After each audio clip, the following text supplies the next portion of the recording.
আমি যার থেকে একবার দূরে সরে যাই, সে পরে হাজার খুঁজলেও আমাকে আর পায় না। আমি এমনই, নিজেকে যতটা সস্তা দেখাই, প্রয়োজনে ততটাই দামি হয়ে উঠতে পারি।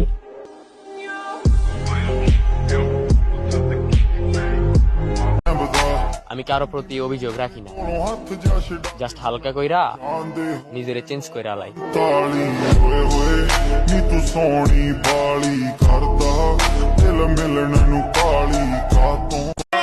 আমি সবার কাছে না হলেও নিজের কাছে অনেক দামি, বুঝছস?